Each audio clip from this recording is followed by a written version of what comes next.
तो चलिए एनसीईआरटी के कुछ क्वेश्चन करते हैं। क्वेश्चन कुछ इस प्रकार है,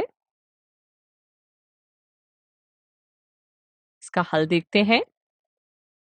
चलिए दिए गए प्रश्न के पहले भाग को पूरक कोणों की प्रॉपर्टी से हल करते हैं। क्या आपको यहाँ साइन और कॉस के कोणों के बीच कोई संबंध दिख रहा है? जी हाँ, साइन और कॉस के कोणों का योग 90 डिग्री है, इसलिए हम 18 को 90 माइनस 72 लिख सकते हैं। अतः साइन 18 डिग्री को हम साइन 90 माइनस 72 डिग्री लिख सकते हैं।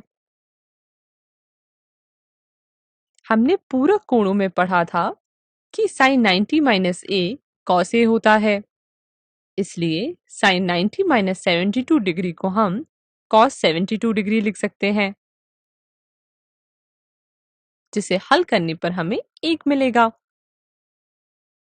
इसलिए साइन 18 डिग्री बटे कॉस 72 डिग्री 1 के बराबर है। इसे अपनी कॉपी में फटाफट लिख लीजिए। अब दूसरा भाग देखते हैं। वीडियो को रोकें और इसी प्रकार अब दूसरे प्रश्न को भी हल कीजिए। चलिए देखते हैं कि आपने कैसे हल किया। हल कुछ इस प्रकार है, इसे अपनी कॉपी में लिख लें। चलिए एनसीईआरटी के कुछ और प्रश्न करते हैं। प्रश्न कुछ इस प्रकार है, अगर tan a cot b के बराबर है तो हमें सिद्ध करना है a प्लस b बराबर 90 डिग्री।